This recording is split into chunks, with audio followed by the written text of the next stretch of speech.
Yasu. Just a second, hold on. I'm working on my Greek. Kalimera, kalispera, efharisto.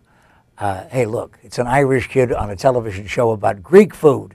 Tony Makridis of Greekfest, in business, selling, preparing, creating fabulous Greek food for how long? 32 years. But 22 at the location you are now, right? Which is? 20th Street and East Camelback. For a guy from Alabama, you fake this Greek thing very, very well. I try as much as possible. But sometimes I don't succeed. Well, so where are you originally from in the old country? I'm from an island called Chios, Chios, which is in the Aegean Sea. Now, is the food preparation in your home area, is it dramatically different from if you were on the island of Crete or if you were in Athens? If you are in Athens, the food might be more touristy. Oh. On the islands is more geographic. That means whatever they produce, that's what they sell. What did you produce for us here? Start over here, because I have a feeling that that may be just simply one of the basic foods of all Greece, no matter where it is that you are. That's lamb. It's rack of lamb. Yes. Yes. And what's different about the Greek rack of lamb? The Greek rack of lamb is what spices you use to enhance the flavor. And the herbs that you use is what the lamb eats on the mountains.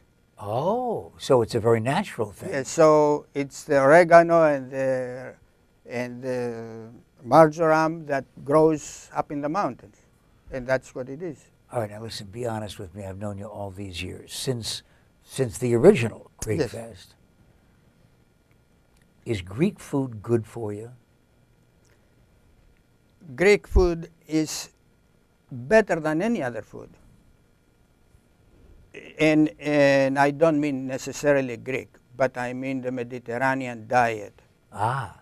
The Mediterranean diet study was started in Crete. And it was evolved, and it proved whatever it proved, that the people that live in the Mediterranean and they eat all those foods, in spite of the excess that they are using in drinking, and they don't have heart attacks and other diseases. Well, you've already convinced me, but that you did that a long time ago. What do we have right over here? This we call philopites, and we call it philopites because it's made out of phyllo. And phyllo dough is different than the rest of dough. How? The phyllo dough is a dough that is paper thin. Mm-hmm. So you're able to use it and cook it without having to wrap it in other things. Now, I know that this is a salad, but if I came in, I said, oh yeah, just give me the dinner salad. There's no such thing. This is a special Greek salad. This is called choriatiki salad. That means the village salad, and it's a summer salad. Say that slowly, the name. Village, choriatiki. Okay. So it's made out of mostly tomatoes and cucumbers because this is the summer vegetable. Before we get to the pastry, and if you go to a Greek restaurant, you have to get to the pastry. I want to ask you something that has never really been clear to me. I've asked you to tell me the Greek name of these things, yes. Right? You have page after page after page in your menus. Lunch, the starters, the entrees, the pastries, all in Greek and translated. Spanakopoulos, right? Yes. Phyllo pastry filled with spinach and a number of other things too. Arnopitis. Okay. And then we get down to Byzantina keftayaka. Keftedaka. Yeah. Okay. Well, I mean, that's my best bet on pronouncing Greek words. Doesn't that intimidate people when they come into a Greek restaurant? No, you did it right. Look, you are using other Greek words that you butcher them, but you still use them. Yes. Like the word idea.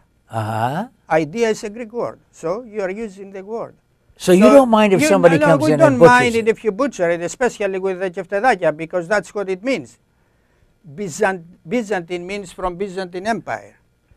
And the way we relate it is because the spices they used were differently. Yeah, you know what that means? It's Greek meatballs.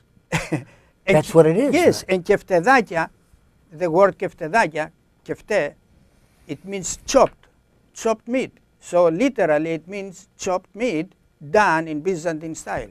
But I could come in and say, give me the Greek meatballs, and you wouldn't be offended. No, I will not be offended, because if you say Greek meatballs, then it covers all the spices that we use. Some of the great wines of the world come from Greece, but will you please explain to me why some jerk, some idiot somewhere in history said, I know, I'm going to put Retsina in. Rosin. Why would you put rosin in wine? Remember that they can call anybody jerk that used innovativeness to preserve wine. You like Retsina I wine? love Retsina. Well, then excuse me. Then. But that the resin was to protect the wine from fermenting. So because they had pine trees, Yes. they didn't put resin. They put the wine in barrels made out of pine trees. All right, you make your own choice, because you go to Greekfest, 20th and Camelback, and then you have a bottle of wine, and then ask for a glass of the Retsina wine. And then you decide whether you're on the side of the guy who decided to put the rosin in the wine before, or on my side. You'll be on my side if you order the pastry afterwards. 20th and Camelback, Greekfest, Efharisto. Parakalo.